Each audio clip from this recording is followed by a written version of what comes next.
Elias Thorne was a man etched by the land he worked, his hands calloused, his eyes holding the quiet wisdom of someone who understood the rhythms of nature. His farm, a sprawling patchwork of fields and untouched woodlands, clung to the edge of a vast, untamed wilderness. Miles from the nearest paved road. It was a life of solitude, chosen rather than imposed, and Elias thrived in its demanding embrace. His only constant companions were his cats, a motley crew of mousers and sunbathers, each with their own distinct personality. Chief among them was Luna, a calico queen whose fur was a tapestry of cream, black, and ginger. Luna wasn't just a cat. She was the matriarch, a fiercely protective and unnervingly perceptive creature who seemed to understand Elias better than any human ever had. Life on the Thorne farm was predictable in its seasons. Spring brought the promise of new growth, summer the sweat of harvest, autumn the bite of the approaching chill, and winter the serene hush of snow. Elias found solace in this unchanging cycle, in the simple honesty of hard work and the unwavering loyalty of his animals. He knew every inch of his property, every creak of the old farmhouse, every rustle in the surrounding woods. It was during a routine inspection of his northern fence line, a border where his cultivated land met the raw wild, that the predictability of Elias's world shattered. The air was crisp, carrying the scent of pine and damp earth, a familiar comfort. But as he rounded a thicket of overgrown blackberry bushes, a sound, faint and desperate, pricked his ears. A high-pitched, reedy cry, repeated with a heartbreaking urgency. His heart tightened. It wasn't the sound of a domestic animal. Cautiously, he pushed through the thorns, his eyes scanning the undergrowth. There, huddled beneath the gnarled roots of an ancient oak, were two tiny bundles of fur. Not kittens, not exactly. Their coats were spotted, their ears tufted, their eyes wide with a primal fear that pierced Elias to the core. Bobcat kittens, so small, so fragile. They couldn't have been more than a few weeks old, and their mother, nowhere. Elias circled the area, searching, calling, his dread mounting with each silent minute. The mother was gone, likely taken by a larger predator, or perhaps a hunter's trap, or even an illness in the vast, unforgiving wilderness. A heavy silence pressed in, broken only by the tiny, desperate whimpers of the orphaned wildlings. Elias knelt, his large hand hovering over them. They were starving, their ribs showing beneath their downy fur, their little bodies shivering, not just from the cold, but from sheer terror and hunger. He knew the stark reality of the wild. Left alone, they wouldn't last the night. The choice before him was stark. Adhere to the unwritten laws of nature. Let them perish as part of the harsh cycle. Or intervene, bringing the wild into his carefully ordered domestic world. The latter was a gamble, a defiance of instinct, and a path fraught with unknown consequences for himself, his farm, and especially for his cherished cats. But as their tiny, fearful eyes met his, Elias felt a pull stronger than any logical argument. He couldn't leave them to die.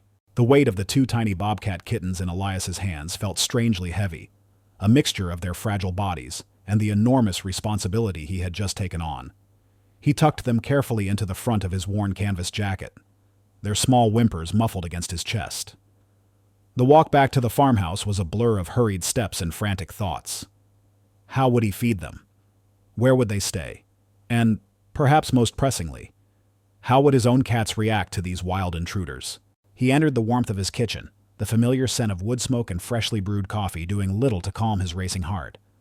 Luna, ever the sentinel, sat perched on the windowsill, her emerald eyes fixed on him with an intensity that seemed to pierce through his jacket and straight into the shivering bundles within. As Elias gently unfolded his jacket and revealed the two spotted orphans nestled together, a low growl rumbled deep in Luna's chest.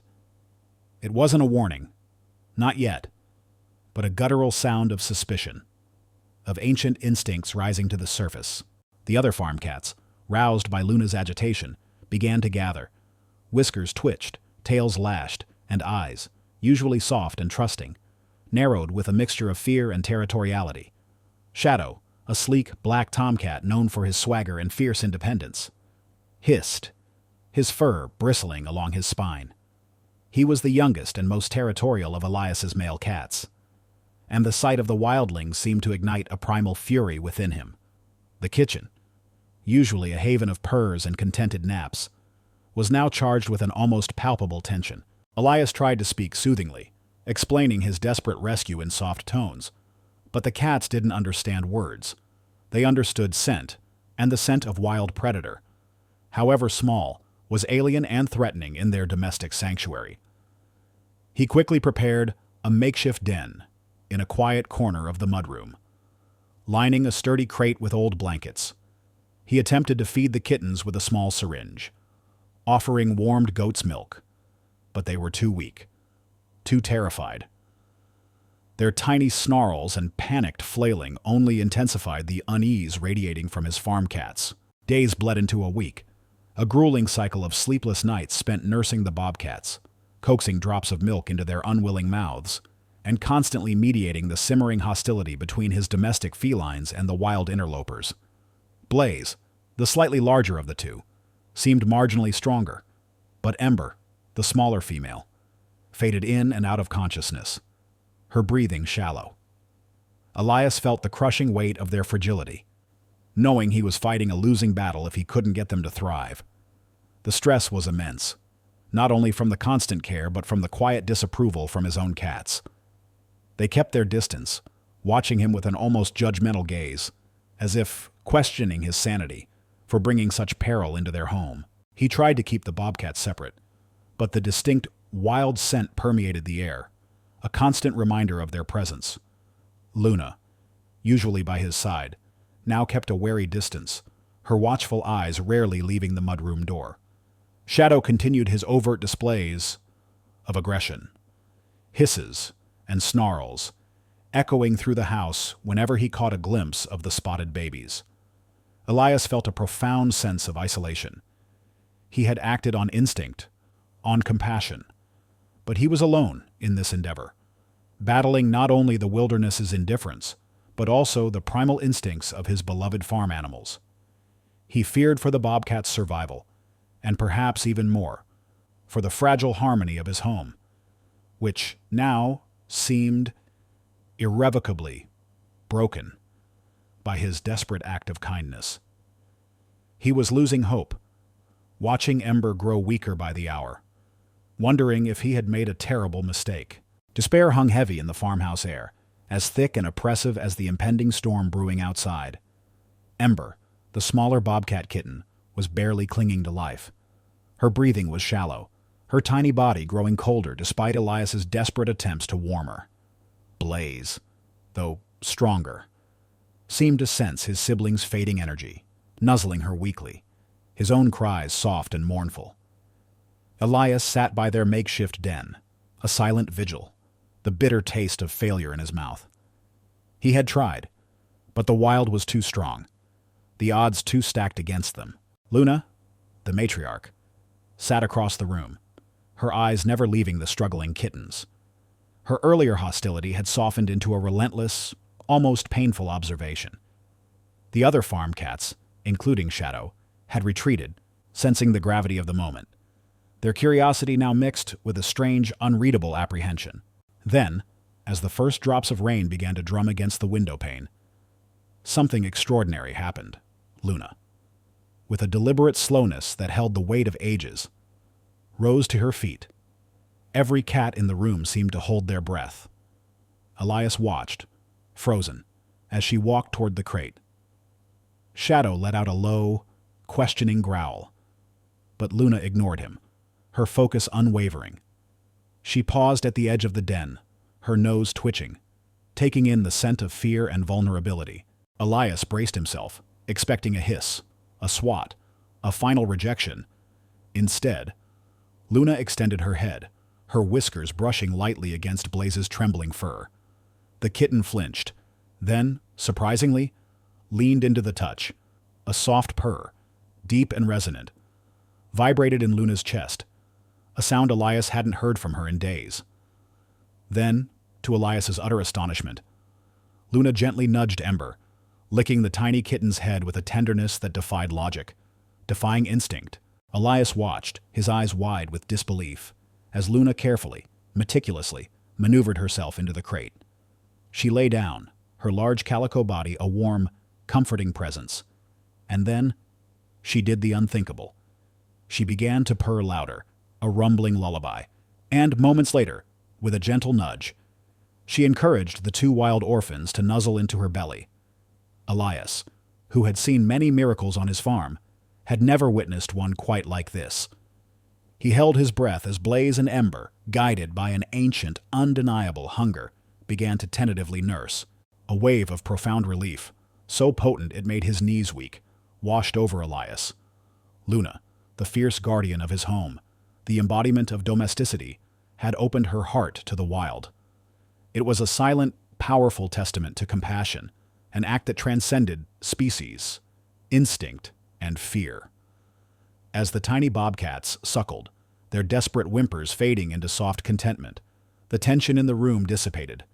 Shadow, who had watched the entire scene with an uncharacteristic stillness, slowly relaxed, his tail giving a tentative twitch. The other farm cats, sensing the shift, began to stretch, some even approaching the crate with a newfound, cautious curiosity. Elias knelt beside the crate, tears pricking his eyes. He reached out a trembling hand, stroking Luna's soft fur. She looked up at him, her emerald eyes calm and knowing, a silent message passing between them. This was more than just survival. This was a miracle. The unlikeliest of bonds had formed, shattering preconceptions and proving that sometimes the deepest instincts of all are those of kindness and motherly love. Blaze and Ember, nursed by a creature of a different kind, began to thrive. Their small bodies gaining strength, their wild hearts finding solace in the warmth of an adoptive mother's embrace. Elias knew then that he had not made a mistake. He had, instead, opened his home to an extraordinary life-altering truth. Under Luna's extraordinary care, Blaze and Ember blossomed, their tiny, frail bodies filled out, their spotted coats growing sleek, their tufted ears becoming more prominent. They romped with Luna's own litter or with the younger farm cats, who, after Luna's acceptance, had shed their fear and now treated the bobcats with a mix of playful curiosity and respectful awe. It was a sight that never ceased to amaze Elias. Wild instincts learning to coexist with domestic comfort, predator and prey, sharing warmth and games in the sun-drenched barnyard. Yet, despite their growing bond with the farm cats and their affection for Elias, the wild heart of Blaze and Ember remained undeniably present. Their play was rougher, their movements more fluid and predatory than any house cat. Their eyes, though often filled with kittenish mischief, held a depth, a primal knowing that spoke of ancient forests and solitary hunts. They were growing, quickly, far too quickly for Elias's comfort. He knew, with a bittersweet certainty, that this idyllic coexistence was temporary. They were meant for the wild, and soon they would outgrow the farm, perhaps even their need for Luna's motherly guidance. The thought brought a pang of sadness, but also a fierce determination to ensure their safe return to their natural habitat when the time was right. However, the world beyond the farm was not as simple or as kind as Elias's secluded haven. Whispers began to filter through the small, sleepy town of Oakhaven, located a good hour's drive from Elias's property. Elias rarely went to town, but when he did, the hushed conversations reached him like a chilling breeze. Folks talked of strange sightings in the woods bordering his land, fleeting glimpses of spotted shadows, cries that weren't quite fox, not quite coyote. Farmers grumbled about missing chickens. A few spoke of a calf disappearing from a distant pasture. No one could pinpoint the culprit, but the fear was palpable, fueled by speculation and old wives' tales of rogue predators. Elias felt a knot tighten in his stomach with each overheard rumor. He knew, deep down, that these whispers, however vague, were connected to Blaze and Ember. Despite his best efforts to keep their presence a secret, the wild has a way of making itself known. He had been meticulous, ensuring the kittens stayed close to the farmhouse, never venturing beyond his sight. But as they grew, their natural curiosity and burgeoning strength made them harder to contain. A fleeting dart through the long grass. A quick climb up a low-hanging branch. It only took a single glimpse from a curious hunter or a lost hiker. The casual inquiries from townsfolk, once friendly and neighborly, now carried an edge of suspicion. Seen anything unusual out by your place? Elias heard some strange things about the North Woods. He would shrug, feign ignorance, his heart pounding. The growing awareness of their existence, however indirect, was a looming threat. Blaze and Ember, once helpless orphans, were now powerful. Beautiful creatures, but their very nature made them vulnerable to human fear and misunderstanding. Elias felt the pressure mounting, a ticking clock against the day their secret would be fully exposed. He knew that, if the truth came out, if anyone discovered he was harboring 2 bobcats, the consequences would be dire, not just for him, but for the very lives of the wildlings he had sworn to protect. He had saved them from the wilderness once, but saving them from human fear and aggression would be a far greater, more perilous challenge. The vague anxieties Elias felt solidified into a concrete threat with the arrival of Silas Blackwood. Silas was not from Oakhaven, but a recent transplant, a man whose ambition was as sharp and predatory as the bobcats themselves. He had a reputation that preceded him, a history of acquiring land through dubious means, of riding roughshod over local customs and environmental concerns. His wealth, rumored to be built on shady dealings in distant cities, allowed him to move with an unnerving confidence, an aura of entitlement that grated on Elias's quiet sensibilities. Silas first appeared unannounced, driving a gleaming black pickup truck down the long, winding dirt road that led to Elias's secluded farm. He wore an expensive suit, a stark contrast to the rustic surroundings, and his smile, when he offered one, didn't quite reach his cold, calculating eyes. Elias Thorne. I presume Silas extended a perfectly manicured hand. Silas Blackwood. Heard a lot about this beautiful property of yours. Thought I'd come introduce myself. Neighbor to neighbor, Elias shook the hand, feeling an immediate prickle of unease. There was nothing neighborly about Silas Blackwood. What can I do for you, Mr. Blackwood? Silas's gaze swept over the farmhouse, the barns, lingering on the edge of the dense woods that bordered Elias's land, just admiring the view. Elias, and frankly, thinking about opportunity. This land, it's ripe for development. Imagine, a luxury retreat, cabins nestled in the woods, exclusive hunting grounds. Of course, it'd mean you selling up. Elias's jaw tightened. This farm isn't for sale, Mr. Blackwood. Never will be. Silas chuckled, a dry, humorless sound. Everything has a price. Elias. And sometimes, it's not about the money. Sometimes, it's about unforeseen problems. Problems that can make a man reconsider his stubbornness. His eyes seemed to bore into Elias, a silent insinuation hanging heavy in the air. Elias felt a cold dread creep up his spine. Silas knew, or at least, he suspected something. The recent rumors, the missing livestock. Silas was clearly putting the pieces together, twisting them to his own advantage. Over the next few weeks, Silas's presence became a persistent, unsettling shadow.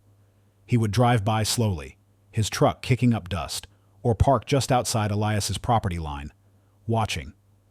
Elias found strange tire tracks near his north fence, and once, a discarded cigarette butt, still warm, near the very oak tree where he had found Blaze and Ember. It was clear Silas wasn't just interested in the land. He was hunting for leverage, for something to use against Elias.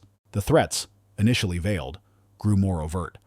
A terse phone call from a supposed county official about unregistered wildlife, an anonymous tip to local animal control about dangerous animals being kept on a private farm. Each incident, though unsubstantiated, chipped away at Elias's peace of mind. He spent sleepless nights, watching the moonlit fields, convinced Silas was out there, lurking, waiting for an opportunity. Blaze and Ember, now nearing adolescence, were restless, their growing size and natural instincts making them harder to hide. They chafed at the confinement, their calls in the night growing bolder, more distinctly wild. Elias knew the game Silas was playing. If he could prove Elias was harboring bobcats, it would not only provide a legal basis to seize the land for public safety, but also paint Elias as an irresponsible, perhaps even dangerous, individual. Silas didn't care about the animals, he cared about the profit. Elias realized with a jolt of terror that Silas's ultimate goal wasn't just to drive him off the land, it was to expose Blaze and Ember, potentially leading to their capture, relocation, or even worse, their demise.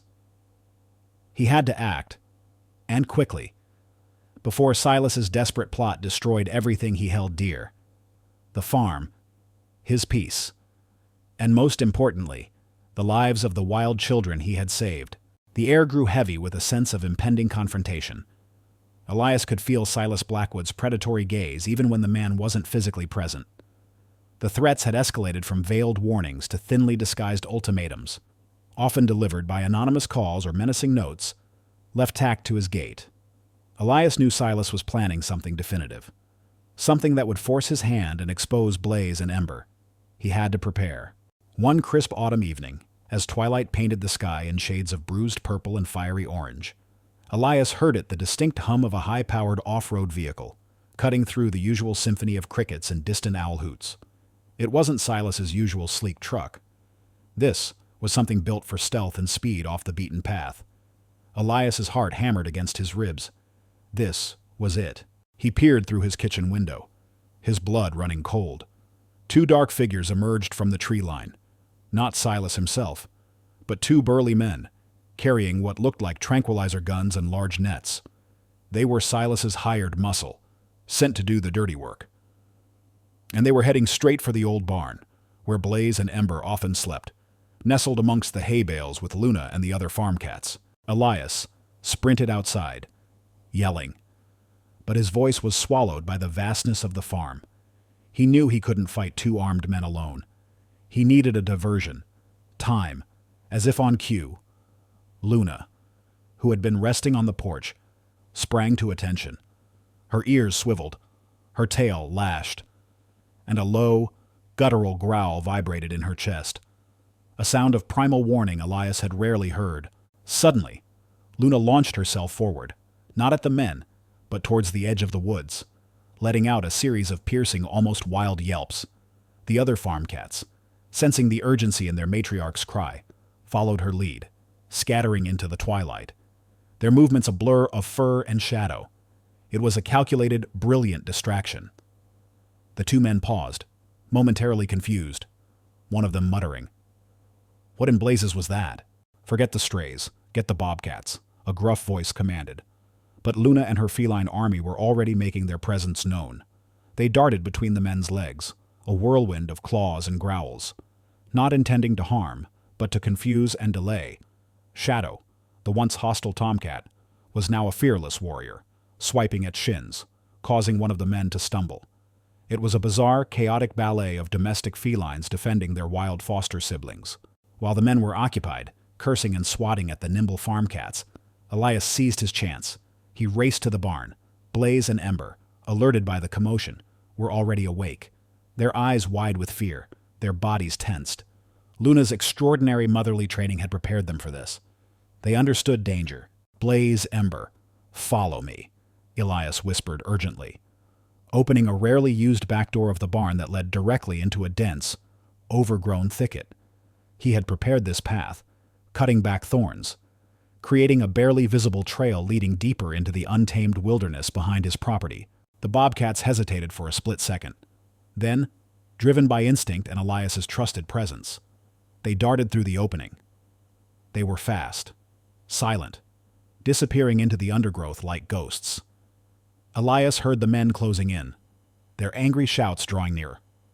He knew he had to buy them more time. He quickly slammed the barn door shut, locking it from the inside, and then, mimicking Luna's earlier strategy, created his own diversion. He knocked over a stack of empty feed buckets, creating a clatter, and then scrambled up into the hayloft, pressing himself against the rafters, praying the bobcats were far enough away. The men burst into the barn, their flashlights sweeping the interior. "They're in here somewhere," one of them grunted. "Check the loft." Elias held his breath, listening as they rummaged below. He knew this was a painful, necessary sacrifice. He wouldn't see Blaze and Ember again. Not like this. But as he heard the distant, faint sound of the bobcats disappearing into the true wilderness, a sense of profound relief washed over him. They were free. He had honored his promise.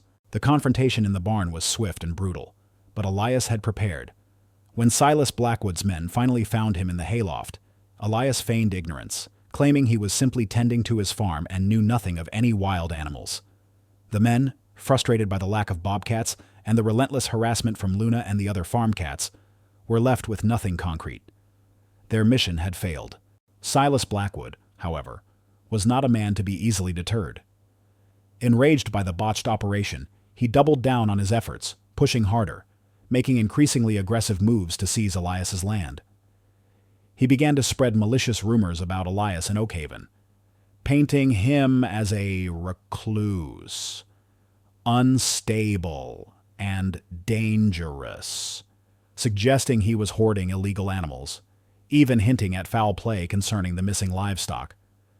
The whispers grew louder, fueled by Silas's relentless campaign, and Elias felt the weight of the community's suspicions settling upon him. But Silas had underestimated Elias Thorne, and more importantly, he had underestimated the quiet resilience of a man who loved his land and its creatures. Elias knew he couldn't fight Silas with force, but he could fight him with the truth. He had been meticulously documenting every suspicious visit, every strange phone call, every piece of evidence of Silas's harassment and illegal activities. He had even installed a discreet trail camera near the old oak where he'd found the bobcats, hoping to catch a glimpse of them thriving in the wild. What he caught instead was Silas's men attempting to set traps on his property, far too close to the wild animal paths. Armed with this damning evidence, Elias made a rare trip to the county seat, not to animal control, but directly to a sympathetic district attorney he knew by reputation, a woman known for her unwavering integrity and fierce commitment to justice. He laid out his case, calmly and methodically, presenting the timeline of harassment, the evidence of trespassing, and the clear intent of Silas Blackwood to illegally exploit his land and harm wildlife. The investigation was quiet, but swift. The district attorney's office, coupled with a vigilant wildlife officer who had been independently investigating the uptick in local poaching attempts, began to close in on Silas. It turned out Elias wasn't the first victim of Blackwood's predatory tactics. Others, too intimidated to speak up, now found their voice, emboldened by Elias's courage. The climax of Silas's downfall wasn't a dramatic courtroom scene, but a quiet arrest, caught in a web of his own deceit and illegal actions. Silas Blackwood faced a litany of charges, from attempted land fraud to illegal trapping and harassment. His reputation, built on intimidation and greed, crumbled. He was forced to abandon his development schemes and eventually left the county, his influence and wealth no longer enough to shield him from the consequences of his actions. Justice, in its quiet, determined way, had been served. Back on the farm, a profound peace settled over Elias. The threat was gone. He still missed Blaze and Ember, a dull ache in his heart, but he knew they were out there, thriving. He occasionally found signs of them, a fresh bobcat track near the creek bed, a faint, familiar cry carried on the wind, whispers from the wild that reassured him of their continued existence. Luna, the wise matriarch, remained by his side, her purrs a constant source of comfort. The bond forged between her and the wild kittens had deepened the connection between all the farm cats, transforming them into an even more cohesive, fiercely loyal family. Shadow, once the territorial aggressor, now greeted Elias with a soft headbutt, a silent acknowledgement of their shared ordeal and a quiet respect for the man who had dared to bridge the gap between worlds. Elias Thorne continued his quiet life, etched by the land, but now also by the profound experience of opening his home and heart to the wild. He had learned that compassion knows no boundaries. that loyalty can come from the most unexpected places, and that even in the face of greed and injustice, kindness and resilience will ultimately prevail, leaving behind a harmony richer and more meaningful than before. She then moved to Whisper, repeating the same tender ritual. Her purr, now amplified within the small enclosure, filled the space, a deep, resonant rumble that seemed to calm the trembling kittens. Whisper, which had been whimpering faintly, nestled closer to Luna's warm body. Elias and Clara exchanged a look of profound disbelief. What they were witnessing was a miracle, an act of selfless nurturing that defied all logical explanation. Luna, a domestic farm cat, was extending her unconditional maternal love to two wild orphaned bobcat kittens. In that moment, the boundaries between species seemed to dissolve, replaced by the universal language of compassion. Elias felt a lump form in his throat, a mix of awe and unexpected tears stinging his eyes. It was a moment of profound tenderness, a silent testament to the boundless capacity for a mother's love, no matter the species. The small enclosed porch became a canvas for one of nature's most astonishing paintings. Elias and Clara watched, day after day, as Luna fully adopted Whisper and Shadow. It was an act so profound, so utterly defying the conventions of the wild and domestic worlds, that it left them both speechless. Luna, with her gentle calico fur and unwavering maternal gaze, would carefully shepherd her own plump, boisterous kittens into one corner of their communal nest. Then, with an almost deliberate tenderness, she would position herself so that Whisper and Shadow could easily reach her teats. The tiny bobcat kittens, once so frail and resistant to Elias's attempts at feeding, now latched on eagerly, their miniature mouths suckling alongside Luna's biological offspring. The sight was both bizarre and profoundly beautiful. The domestic kittens, with their soft purrs and clumsy antics, were a stark contrast to the bobcat kittens, whose movements, even in infancy, held a nascent wild grace. Yet, Luna treated them all with the same boundless affection. Her rough tongue meticulously groomed their spotted fur. Her rumbling purr enveloped them in a cocoon of warmth and safety, and her milk, rich and sustaining, provided the vital nutrients they desperately needed. This unexpected bond transformed Whisper and Shadow. The constant warmth of Luna's body, the steady rhythm of her heartbeat, and the nourishing flow of her milk brought a remarkable change. Their tiny lungs no longer struggled. Their breathing became deep and even. Their coats, once dull and matted, began to gleam with health. The tremors that had racked their fragile bodies vanished, replaced by the contented stretch of tiny limbs and the soft, satisfied sighs of well-fed infants. Beyond the physical, there was a profound shift in their disposition. The raw fear that had clouded their eyes when Elias first found them slowly receded. They still possessed the innate wariness of wild creatures, a certain alertness that even deep sleep couldn't fully unmask. But they were no longer trembling, terrified bundles of fur. Luna's unwavering presence imbued them with a sense of security that no human intervention could have replicated. They became less fearful of Elias and Clara, allowing gentle touches, their tiny paws kneading reflexively against the blanket during feedings. Elias often found himself just sitting, mesmerized, watching Luna. She would clean their faces after they'd finished nursing, swat playfully at their tentative pounces, and even correct them with a gentle cuff when their sharp claws became too enthusiastic during play. It was as if she didn't see their spotted fur or their different species. She simply saw them as her babies, in need of her boundless love. Clara, the seasoned rehabilitator, was equally astonished. "I've seen some remarkable things in my career, Elias," she confessed one evening, her voice hushed with wonder. "But this is truly unprecedented. A domestic cat nursing and raising bobcat kittens. It's defying every textbook, every instinctual boundary. This bond, it's not just saving their lives, it's shaping them. They are less stressed, more receptive. It's a miracle." Indeed, it felt like a miracle. The tiny bobcats, once on the brink of death, were now thriving, their growth accelerating with each passing day. The undeniable wildness still hummed beneath the surface, a subtle vibration in their developing muscles and their instinctively predatory play. But for now, wrapped in the warmth of Luna's embrace, They were simply kittens, loved and nurtured by an extraordinary mother, an unthinkable bond forged in the crucible of desperation and compassion on Elias Vance's quiet farm. As the weeks turned into months, Whisper and Shadow grew at an astonishing rate. No longer tiny, helpless bundles. They were now sleek, agile, and increasingly formidable.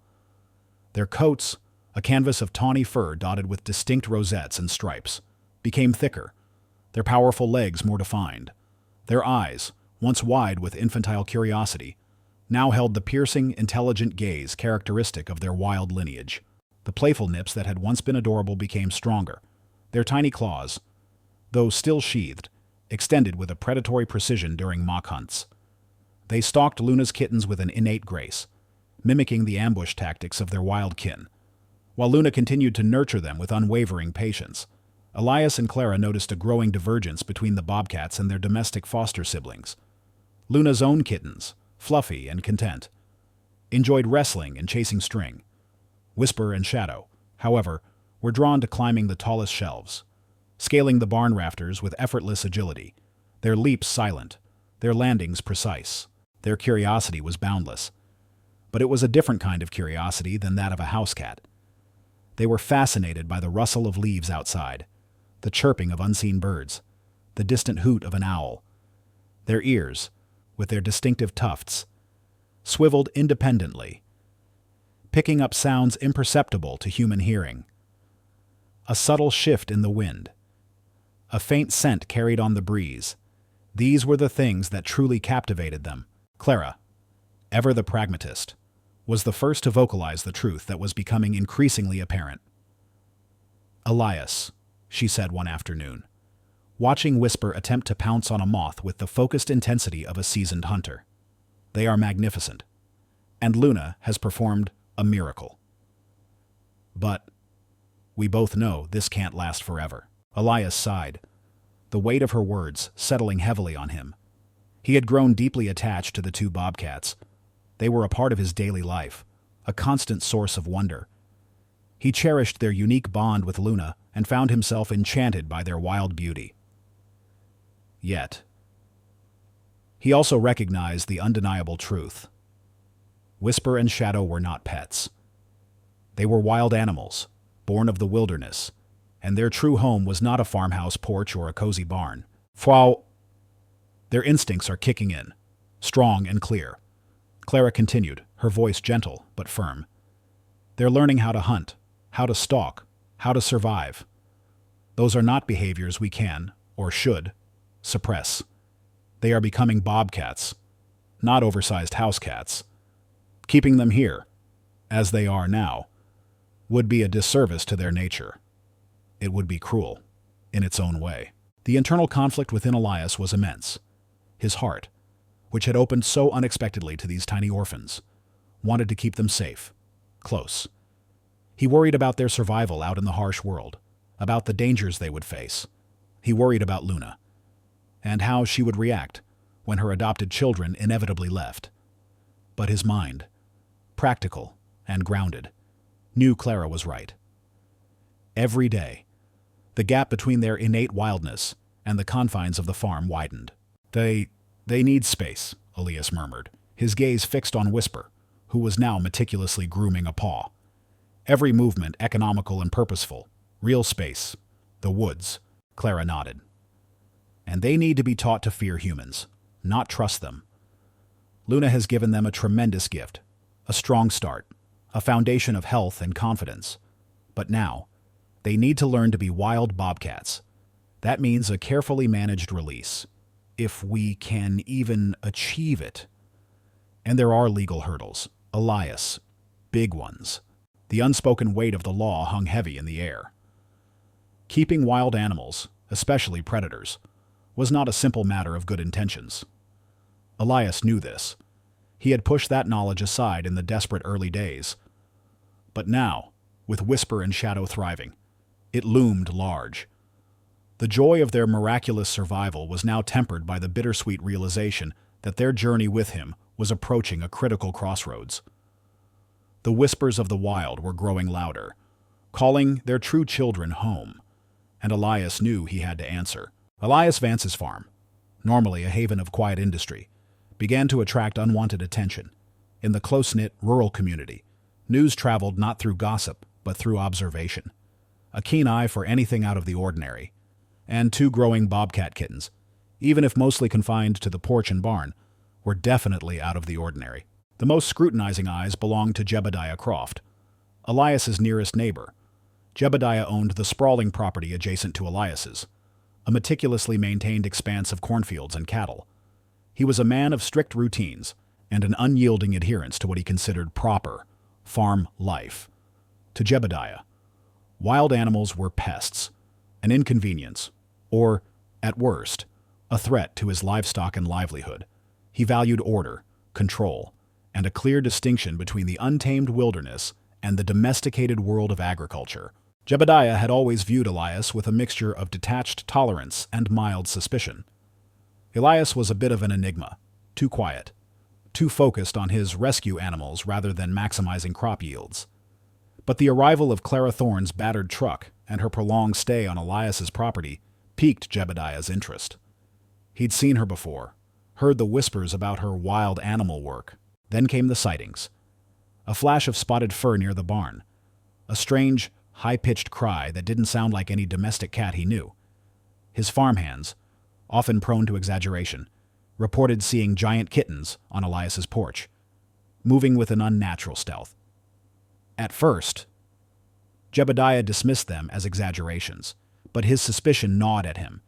He began to observe Elias's farm more closely, almost imperceptibly at first. He'd pause his tractor a little longer at the field boundary. Binoculars sometimes subtly raised to his eyes, his gaze sweeping over Elias's property. He saw the bobcat kittens, undeniably bobcat kittens, now much larger and distinctly wilder, on the enclosed porch. He saw their predatory play, their swift, silent movements.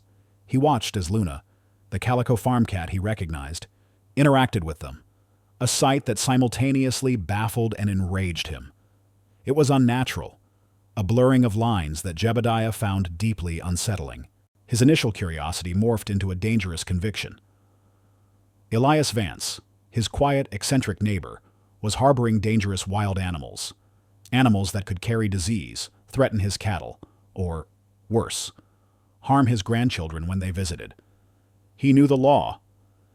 He had served on the county council for years, and he was well aware of the strict regulations regarding exotic and wild animals. What Elias was doing was illegal, and, in Jebediah's mind, reckless. The thought simmered, festered. He prided himself on being a law-abiding citizen, a protector of his land and his community. He considered his actions a civic duty, not an act of malice. He saw it as preventing a potential disaster. He imagined a bobcat, grown to full size, preying on his calves, or worse, stalking a child. The thought solidified his resolve.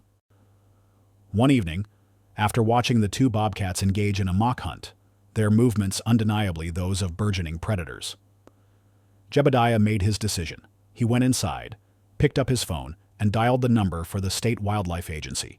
His voice, calm and steady, relayed his concern about a neighbor harboring unlicensed and potentially dangerous wild animals. He provided Elias Vance's name and address, confident he was doing the right thing. The wheels of bureaucracy, slow but unyielding, had just begun to turn. The peace of Elias Vance's farm was shattered not by another storm, but by the arrival of a sleek, dark green SUV bearing the emblem of the State Wildlife Department. Elias was in the barn, mending a broken stall door, when he saw it pull up the driveway. His heart sank, a cold premonition settling in his gut.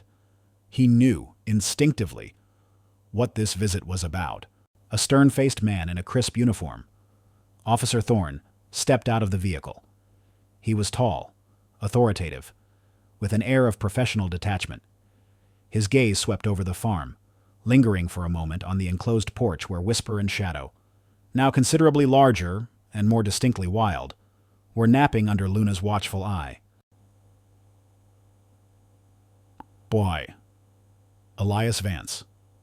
Officer Thorne's voice was firm, leaving no room for doubt or pleasantries. "That's me," Elias replied, wiping his hands on his worn jeans, trying to project a calm he didn't feel.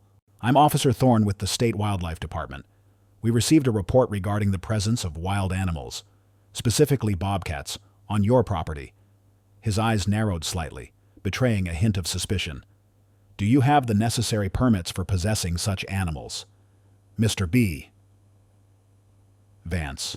Elias felt a flush of heat rise to his face. He knew the answer, and it was a resounding no.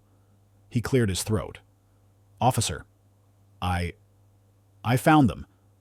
2 tiny kittens. Orphaned. Their den was destroyed in the big storm a couple of months back. They were barely alive. I couldn't just leave them to die." He tried to convey the desperate circumstances, the humanitarian impulse that had driven him. Officer Thorne listened, his expression unchanging. "I understand, Mr. Vance, and I appreciate your compassion. However, the law is clear.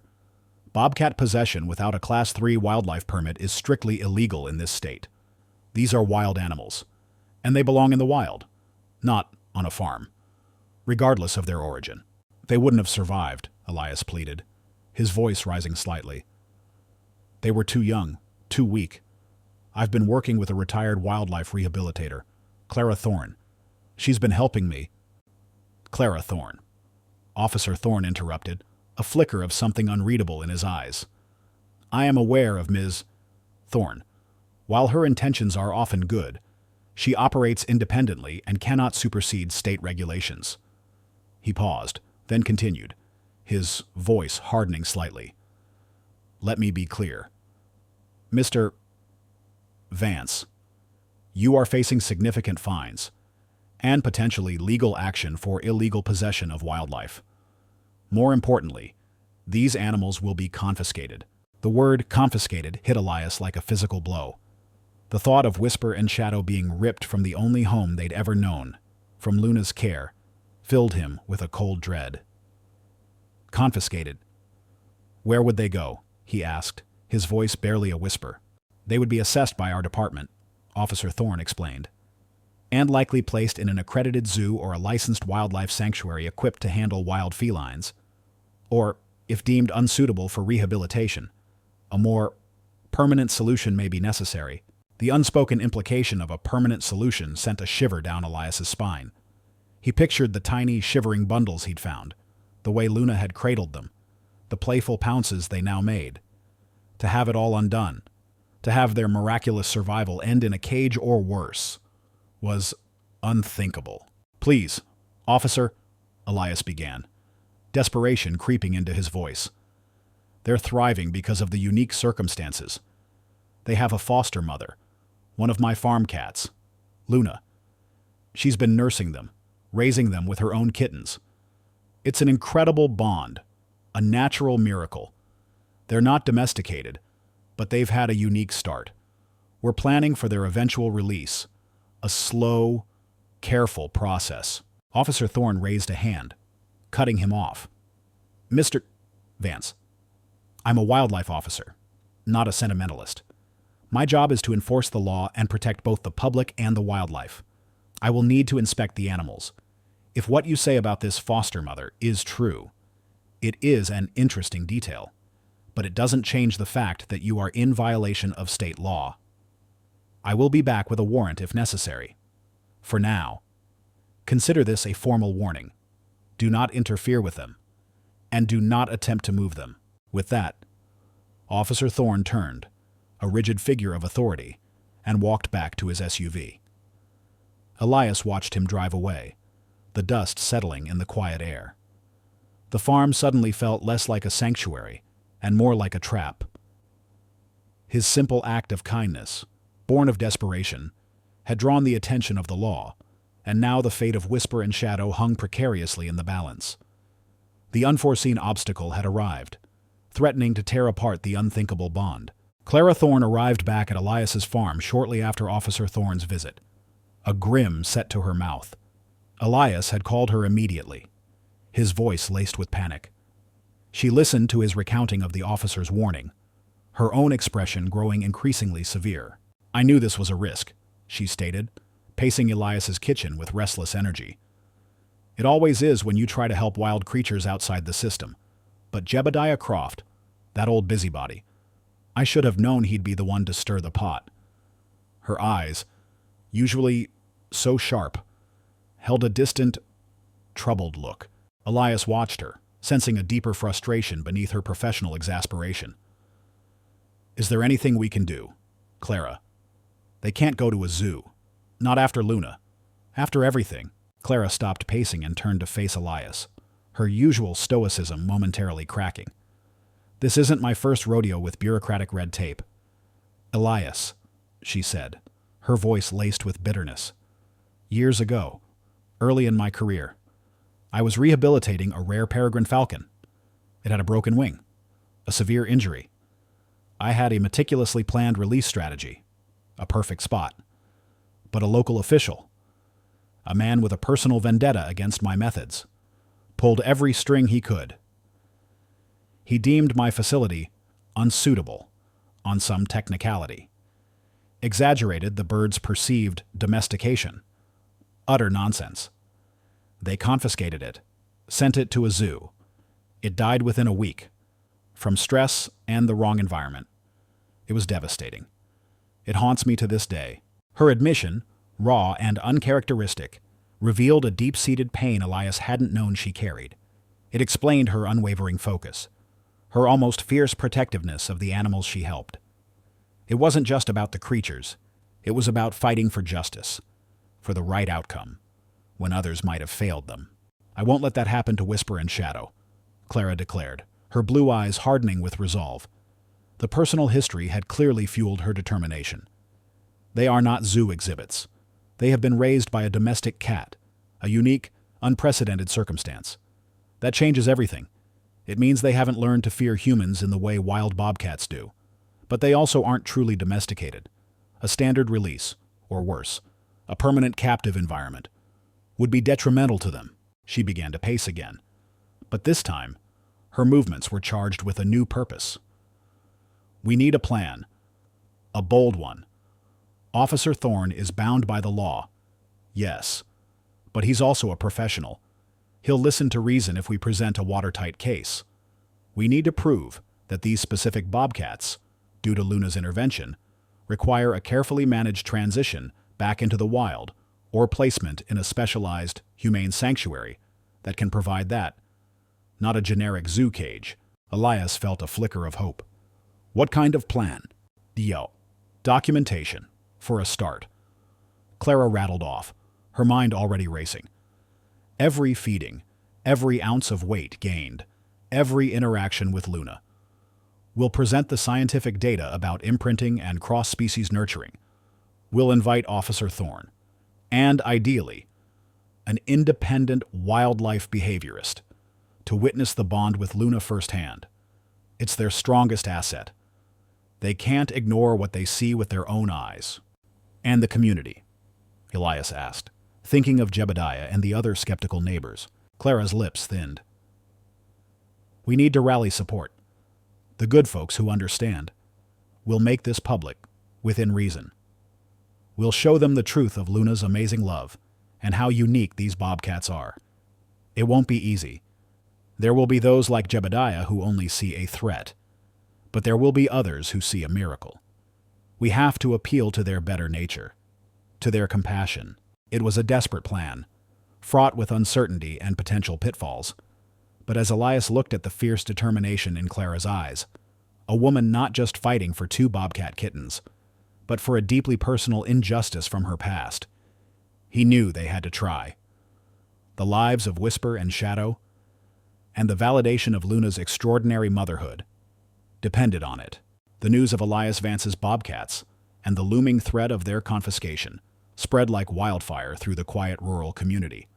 Elias and Clara knew they had to act fast to frame the narrative before Jebediah Croft's version became the undisputed truth. They decided to host an informal open house, inviting neighbors and local media to witness the extraordinary bond between Luna and the bobcat kittens firsthand. The response was immediate and sharply divided. On one side were those who echoed Jebediah's fears. They were the traditionalists, The pragmatists who saw only danger and disruption in the presence of wild animals on a working farm. "It's unnatural," muttered old Mr. Henderson, whose chickens had once been taken by a coyote. "Wild is wild, and domestic is domestic. You can't mix them." Others worried about diseases, about the safety of their livestock, or worse, their children. Whispers of Elias being reckless, even irresponsible, began to circulate. Jebediah himself, though not attending the open house, made sure his opinions were known, subtly influencing those who already distrusted anything that deviated from the norm. "He's making a spectacle," he'd grumble to anyone who would listen, "putting us all at risk for some sentimental nonsense." But, on the other side, were those who were captivated by the sheer novelty and heartwarming nature of the story. Farmers' wives, who often nurtured orphaned lambs or calves, felt a kinship with Luna's maternal instinct. Children, hearing the tales, were enchanted by the idea of a house cat raising wild kittens. Mrs. I. Gable, a retired schoolteacher known for her kindness, brought a casserole and declared, "It's a miracle, plain and simple. That little Luna. What a heart." People were moved by the photographs Clara shared. Luna purring contentedly with the bobcat kittens suckling, their spots a stark contrast to her calico fur. Elias, though uncomfortable with the spotlight, found his voice when speaking about Luna. He described her unwavering dedication, the way she had saved Whisper and Shadow when all hope seemed lost. Clara, meanwhile, presented the more scientific aspect, explaining the critical period of imprinting and why these specific bobcats, due to their unique upbringing, were different from wild-raised counterparts. She calmly countered arguments about danger, emphasizing their current supervised environment and the plan for a controlled release. Even Officer Thorne made an unscheduled, discreet appearance at the edges of the gathering. He observed the scene, his professional demeanor unyielding, but Elias noticed his gaze lingered on Luna as she meticulously groomed Whisper, then nudged Shadow with her nose. He saw the obvious health and vitality of the bobcats, a stark contrast to the initial report of frail, dying kittens. He heard the heartfelt stories from the neighbors who supported Elias, and the cautious concerns from those who sided with Jebediah. The situation was far more complex than a simple violation.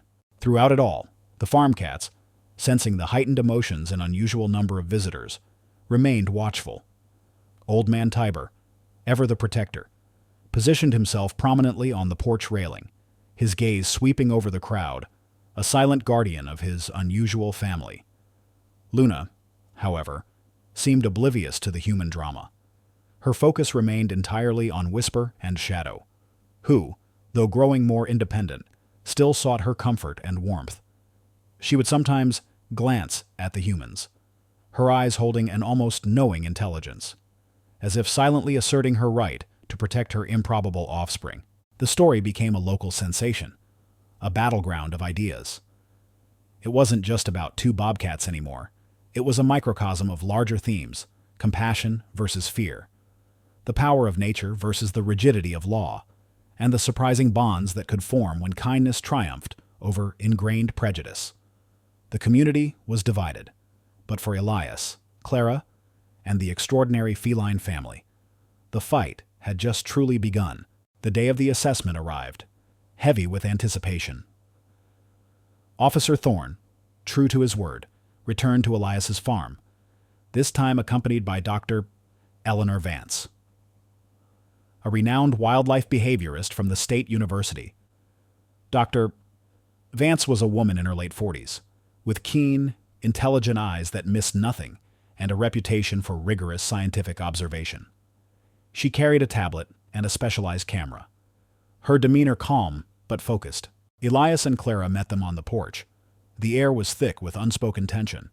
Jebediah Croft's earlier report, coupled with the unique circumstances, had clearly escalated the situation. This wasn't just about enforcing a law.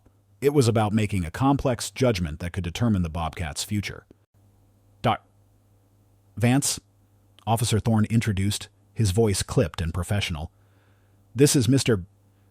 Vance, the homeowner, and Ms. Thorne, the rehabilitator. They believe the unique bond with their domestic cat has affected the bobcat's development. Dr. Vance nodded, her gaze immediately falling upon the large, enclosed area where Whisper and Shadow now rested. They were no longer tiny kittens. Their movements were fluid, their bodies lean and muscular, their tufted ears constantly swiveling. When they noticed the new arrivals, they tensed, their amber eyes fixing on the strangers with an innate wariness. "We've created a larger, more stimulating environment for them," Elias explained, indicating the spacious enclosure. It contained climbing structures, hidden nooks, and various toys designed to encourage predatory behavior. "We've been very careful not to over-socialize them, to keep their wild instincts intact." Dr. Vance spent the next hour observing, making notes, and occasionally taking photos. She recorded their movements, their reactions to sounds, their predatory play. Whisper stalked a dangling feather with uncanny precision, while Shadow scaled a high branch with effortless grace. Their wildness was undeniable, a subtle hum of alertness in every muscle. Then came the moment of truth, the introduction of Luna. Elias opened a small gate in the enclosure, allowing Luna to slip inside. Her entrance immediately changed the atmosphere. Whisper and Shadow, who had been wary and tense, relaxed visibly. They approached Luna, rubbing against her legs, purring a deep rumble that was startling from such wild creatures. Luna, in turn, began to meticulously groom them, her purr a gentle counterpoint to their contentment. Dr. Vance's expression, previously neutral, shifted to one of intense fascination. She recorded every interaction. She noted how the bobcats responded to Luna's low chirps, how they followed her cues, and how they sought her comfort. She observed how Luna would gently bat at them when they became too rambunctious, guiding their play with a mother's firm hand. This was not merely tolerance, it was an undeniable bond, an active, nurturing relationship that defied all conventional understanding of interspecies dynamics. "Remarkable," Dr. Vance murmured, her voice barely a whisper, as she watched Luna and Whisper share a moment of mutual grooming. "Truly remarkable. Their early imprinting with Luna has clearly provided them with crucial comfort and stability. They exhibit the robust health and confidence that only proper maternal care can provide." Officer Thorne, standing beside Dr. Vance, maintained his stoic expression, but Elias could see a subtle shift in his posture, a slight softening in his gaze as he witnessed the intimate exchange. He was bound by regulations, but he was also a man who valued facts and undeniable evidence, and the evidence of Luna's motherhood was powerfully visually present before him. "This unique bond," Dr. Vance explained, looking at both Officer Thorne and Elias, "suggests a crucial factor in their development. While they are undoubtedly bobcats, their early upbringing with Luna means a standard release without careful preparation could be extremely difficult. Conversely, forcing them into a strict captive environment like a typical zoo might also be detrimental due to their unique social conditioning. Their current behavior indicates a need for a specialized approach." Jebediah Croft's accusations of Elias simply harboring dangerous, illegally domesticated animals began to crumble under the weight of Dr. Vance's expert observation. The trial of trust, for Elias, for Clara, and for the extraordinary feline family, had just passed its most critical test. The path forward was still uncertain, but for the first time, a glimmer of hope for a truly just resolution seemed possible. Dr. Vance's report was meticulous, scientifically rigorous, and ultimately, Elias's saving grace. It detailed the unprecedented cross-species nurturing provided by Luna, emphasizing its profound impact on Whisper and Shadow's development. Her conclusion was clear. Confiscation to a standard zoo would be detrimental, and a simple, immediate release equally dangerous given their unique imprinting. She recommended a phased, supervised release program, a gradual reintroduction to the wild, specifically tailored to their circumstances. Officer Thorne, ever the professional, accepted the report without argument. He contacted Elias a week later, his voice less rigid than before. "Mr. Vance," he stated, "Dr. Vance's findings are compelling. While you were technically in violation, the extraordinary circumstances and your clear intent to provide care, rather than exploit, have been taken into account. Jebediah Croft's claims have been reviewed and dismissed. We will work with you and Ms. Thorne to facilitate a safe, ethical reintroduction of the bobcats to the wild. A wave of immense relief washed over Elias. It wasn't just about avoiding penalties. It was about ensuring the best possible future for Whisper and Shadow. The threat of cages and permanent solutions was finally lifted. The following weeks were a whirlwind of activity. Elias, Clara, and Officer Thorne, now an unexpected ally, worked in conjunction with the State Wildlife Department. They identified a remote section of Elias's expansive property, a dense wooded area bordering wildlands, ideal for the release. They constructed a large, secure pre-release enclosure within this natural habitat, designed to acclimate the bobcats to their new environment while still providing safety and supervised feeding. The day of the transfer from the farm to the pre-release enclosure was bittersweet. Luna, sensing the impending separation, became agitated. She followed Elias's every move, her purr a desperate plea as Whisper and Shadow, now nearly adolescent in size, were gently coaxed into transport carriers. She let out soft, heartbroken mews, rubbing her head against the wire of their temporary confinement. Elias knelt beside her, stroking her fur. "It's for the best, Luna," he murmured, his own voice thick with emotion. "They're wild. They belong out there. You gave them life. Now, it's time to give them freedom." Once at the pre-release enclosure, the gate of the carriers was opened. Whisper and Shadow hesitated for a moment, their eyes wide, taking in the rustling leaves, the earthy scents, the vastness of the forest around them. Then, with a burst of their innate wild energy, they bounded out, exploring their new, temporary home with a mix of caution and exhilaration. The true farewell came weeks later. Elias, Clara, and Officer Thorne monitored their progress diligently. The bobcats began to hunt small prey within the enclosure, their predatory instincts sharpening. They grew more cautious of human presence, a crucial step towards true wildness. The day came when Dr. Vance gave the final approval for the full release. Elias carried Luna, who was purring almost violently, to the edge of the large enclosure. The gate was opened, a wide portal to their future. Whisper and Shadow, larger and more confident than ever, hesitated at the threshold, looking back at Elias, at Luna, their foster mother. Luna let out a long, mournful cry, a sound that tore at Elias's heart, a desperate maternal lament for her departing children.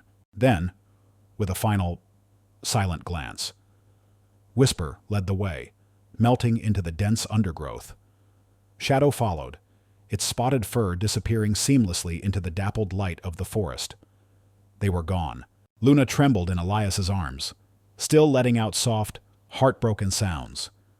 Old Man Tiber, who had silently accompanied Elias, nudged Luna with his head, a gesture of silent assurance.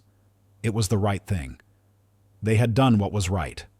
The farm cats had witnessed an extraordinary journey.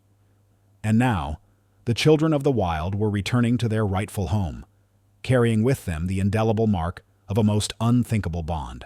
Months turned into a year, then more. The seasons cycled through Elias Vance's farm, bringing with them the predictable rhythms of rural life. But the quiet echoes of the extraordinary events that had unfolded there lingered, woven into the very fabric of the land and the hearts of those who lived on it. Signs of Whisper and Shadow were occasionally seen, a swift, tawny blur darting through the tree line at dusk, a set of distinctive paw prints in the freshly fallen snow near the edge of Elias's property. Sometimes, in the quiet hours of dawn, Elias would hear a faint, almost melodic chuffing sound carried on the wind, a vocalization unique to bobcats, and he would smile. They were healthy, thriving, successfully navigating the complex challenges of the wild. Their unique start, the unwavering love of a domestic foster mother, had given them a resilience that allowed them to truly belong to their natural world. Elias and Clara Thorne, once an unlikely duo thrown together by desperation, maintained their friendship. Their shared ordeal had forged an unbreakable bond of respect and understanding. Clara, inspired by the success of Whisper and Shadow's release, dedicated more of her time to local animal welfare. She and Elias began a small, informal initiative, advising farmers on humane deterrence for wildlife and offering guidance on responsible animal rescue. Their story, the one about the farm cat and the bobcats, became a local legend, told and retold, inspiring countless acts of kindness and a deeper appreciation for the complex tapestry of nature. The community, once divided by fear and suspicion, had largely come around. Jebediah Croft, though still gruff, had retreated into his own world, his skepticism now viewed as an isolated viewpoint rather than a communal truth. The overwhelming sentiment was one of awe and admiration for Elias's quiet compassion and Luna's extraordinary maternal instinct. The story had shown them that sometimes the most profound acts of love could transcend species, boundaries, and even the wildest expectations. And the farm cats, they continued their lives, a contented, thriving colony under Elias's care. Old Man Tiber, his green eyes still wise, watched over his domain, his leadership cemented by the events that had unfolded. Luna, the gentle calico queen, still raised her own litters, her maternal instincts as strong as ever. There were moments, Elias noticed, when she would sit at the edge of the woods, her gaze fixed on the tree line where her adopted sons had disappeared. A soft meow, a low purr, a moment of quiet remembrance. She had grieved, in her own way, for their departure, but her spirit remained unbroken. She had given them life, and then, with immense courage, she had given them their freedom. Her quiet heroism was a constant, living reminder of the extraordinary bonds that could form when empathy and kindness triumphed over fear, leaving an indelible mark on Elias, the farm, and everyone who heard the tale. The echoes of goodness resonated through the valley, a testament to the fact that even the most unexpected acts of love could change everything.